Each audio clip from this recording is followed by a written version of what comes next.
मलाई कति पीडा दिएको थियो, कति प्रेसर भयो होला, कति टेन्सन भयो होला, त्यो त कुनै बेला त आफ्नो जिम्मेवारी एकातिर छँदैछ, मिसन एकातिर छँदैछ, अनि एउटा थुप्रो अवरोध ल्याइदिएको मान्छे नै हो नि।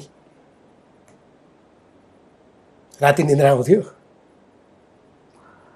अब कहिले निद्रा नलाग्ने अवस्था पनि थियो, त्यस्तो थियो।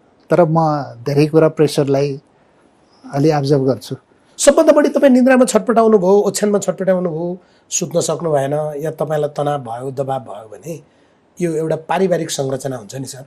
जस्तै म एउटा सम्पादकको जिम्मेवारीमा छु, केही भइरहँदाखेरिमा मेरो परिवारको खास गरी श्रीमतीले हो बरु यो छोडिदिउँ, यो मनस्थिति स्थिर भएन भने, तपाईँलाई खतरा भयो भने भनेर उहाँले मलाई सुझाव दिनुहुन्छ। त्यस्तै कुनै दिन आयो, बरु यो सरकार परिवर्तन भयो, 4 महिना मात्रै बाँकी छ, किन बसिरहनु, छोडिदिउँ, राजीनामा दिनुहोस्। होइन, यो धेरै कुरा त म सेयर पनि गर्दिनँ, होइन, धेरै कुरा म सेयर गर्दिनँ।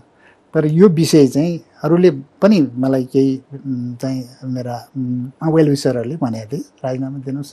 म पनि एकचोटि राजीनामा दिने उसमा पुगेको थिएँ।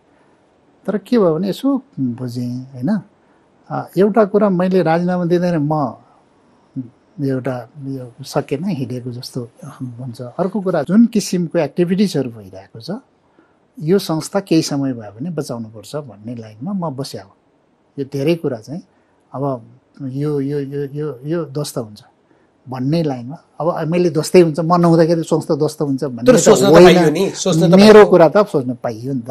महावीर पुनले तपाईँको बारेमा महावीर पुनले एउटा स्ट्याटसै लेख्नु भएको थियो, यिनीहरूसँग जुधेर नबस कुलमान, तपाईँलाई एकदम माया गर्ने मान्छे हो डाक्टर महावीर, बरु यिनीहरूलाई अब राजनीतिमा आऊ र तिमीलाई आज जसले दुःख दिएका छन् तिनलाई चुनावमा हराइदेऊ त।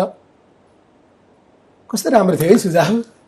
उहाँले मलाई सपोर्ट गरेर बोल्नुभयो हो, त्यसमा उहाँलाई धन्यवाद पनि छ। उहाँ मात्रै होइन, तमाम नेपाली जनता, इन्टेलेक्चुअल, पत्रकार, अब तपाईँ राजनीतिमा चाहन्छन् मान्छे चाहिँ, किनभने एउटा असल व्यवस्थापक कुलमान राजनीतिमा आओस्, होइन, र भोलि कम्ती पनि यो देश चलाउने मान्छे कुलमान जस्तो, डाक्टर सन्दुक जस्तो, महावीर जस्तो मान्छेहरू चाहिँ देश चलाउने ठाउँमा पुग्दियो। महिनाको लागि मलाई अपमानित गर्यो, निरुत्साहित गर्यो, मलाई धेरै चाहिँ प्रेसर गरेर, अपमानित गरेर, म एउटा सेफ एक्जिट पनि दिएन, ग्रेसफुल एक्जिट पनि दिएन, पुरस्कृत गर्नुपर्ने ठाउँमा अपमानित गर्यो र 9 महिनासम्म अपमानित, प्रेसर, टेन्सनमा